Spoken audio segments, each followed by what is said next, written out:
Okay, so first of all, thank you all for coming. Glad that you got some food. And second of all, thank you for taking the needs assessment survey a couple weeks ago. This whole class is kind of based off of that survey. We're making a PD, and then we're going to analyze our results from the PD. So there were 9 science teachers that took the needs assessment survey, and out of those 9, inquiry-based learning was a need and a support that most all the science teachers wanted, so I chose to do my professional development based off of that. So I made this PD to be done job embedded, meaning that you could do it on your own. I could just send out this PowerPoint and everybody could go through it and do it on their own time. Or it could be done as I'm doing it now, more like workshop in collaboration style. So you'll need a pen and pencil, or a pen and paper, which I gave you the paper. And then just kind of have some ideas about lesson plans or labs or activities that you might want to make more inquiry-based. So we're going to start off going through some of the core principles and just kind of look at the different levels of inquiry-based learning. Surprisingly, we probably all do this already, but there's kind of more of like an advanced level that we want to get to. So we're going to look at some examples of inquiry-based learning in high school science classrooms. And you will then have time to redesign one of your own lessons using a checklist that we're going to get to later on in the presentation. We'll talk about an action plan, kind of what our next steps are, and our goal is to have these inquiry-based lessons ready to bring to our next science department meeting.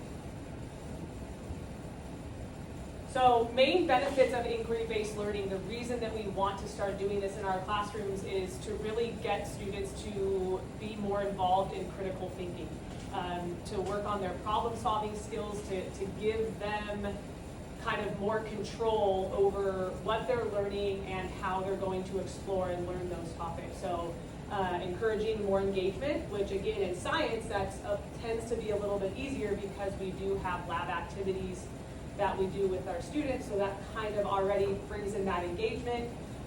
But also really connecting our learning, or students' learning, to real world experiences, which I kind of find that's sort of where I struggle. I'm usually so focused on what they need to know, I kind of forget about how that can be applied. So that helps with the inquiry-based learning as well.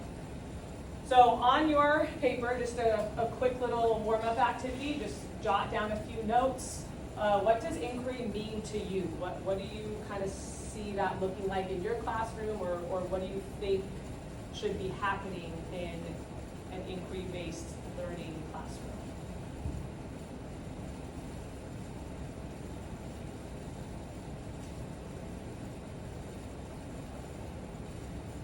So what does inquiry in action mean? What, not just what the word means, but in action.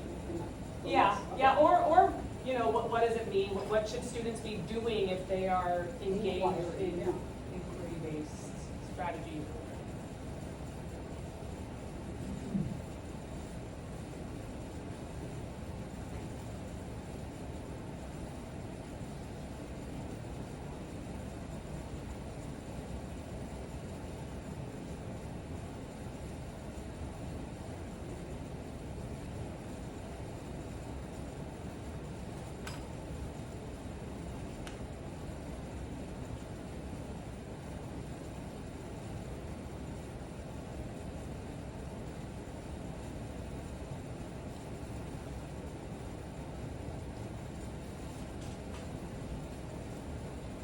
Anybody want to share out even just a word or just one example of maybe something or a thought? For me, inquiry-based is basically open-ended prompts where I gave an example the other day. We were working on concentration. I said, did you guys hear about the lead concentration in the soil? Let's all look for that information and make sense of it.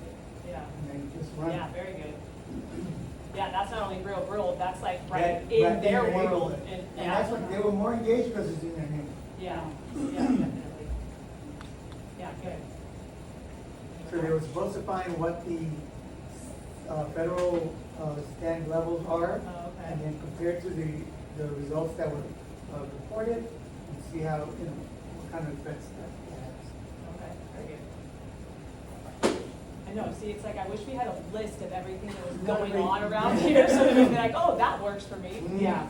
But that was, I got lucky, Yeah. because that was, real. I mean, the fires around here really have kind of Mhm. done a lot of Yeah. that for science at least.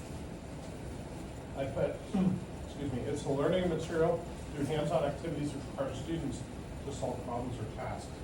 So like yesterday, I had my students out on the field, not on the dirt, but on the grass.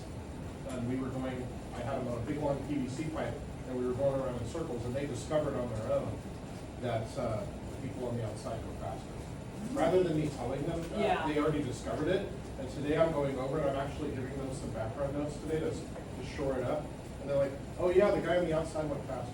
So they lived it. Yeah, they Korea is saw that basically- it's happen. living it. Ice skating and roller skating aren't common childhood activities around here anymore. Yeah, Right. yeah. Crack the whip. All right, excellent, very good. So that's already some great ideas that are inquiry-based. But this can also kind of help teachers as well. So when inquiry-based strategies are implemented correctly, that puts more of the students in charge and makes the whole classroom more of a student-centered environment.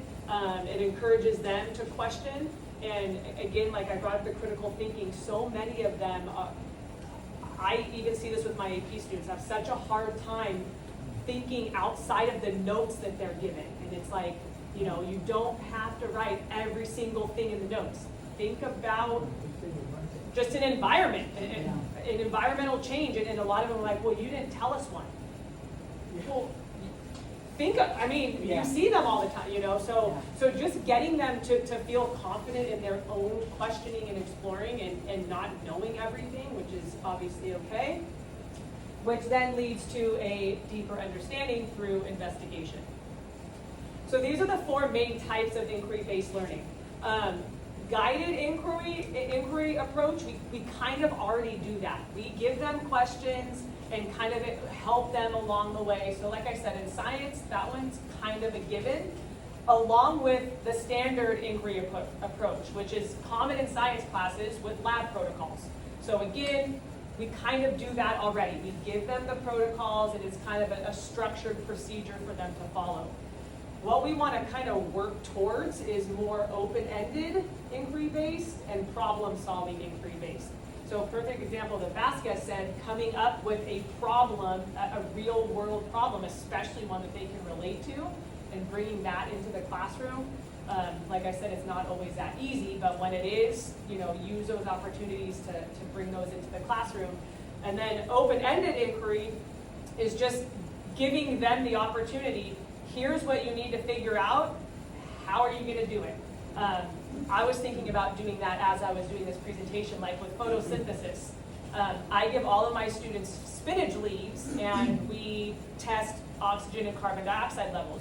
Well, I should bring like a variety of leaves, or tell them, bring in any leaves that you want, and then we can compare different types of, kind of leave it more open-ended. So working more towards open-ended and problem-solving would help to expand their critical thinking and problem-solving skills.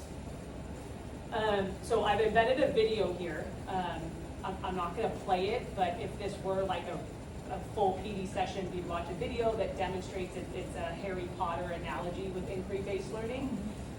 This is also in the resource slide that I provided at the end. So you can still see it. I'm going to send this to you all because the exit survey is at the end. Okay. So here's the activity that we're going to work on. These are 2 lesson excerpts. They're both from science classes. And your job is to read through these and analyze them using the inquiry-based checklist, which is provided here on the back. I also have a copy of these for you to take to your classrooms. I'm starting to do this with my lessons. You just kind of check off, does your lesson have this or not? And if they don't have something, even if you just try to start adding one thing to each lesson, you know, you could slowly integrate inquiry-based strategies. Yeah. So here are the two excerpts. They're different? Yes, so one of these is inquiry-based and one is not. So you might be able to tell just by looking at them. But some things that you want to kind of keep in mind, which is on your paper, what shifts do you see in the excerpt? So between 1 and 2, and how do students interact with the content in each excerpt? So those are kind of questions that you want to keep in mind. So again, if you were doing this on your own, I have them embedded into the PowerPoint along with the checklist. But since we're in person, you can kind of work on that on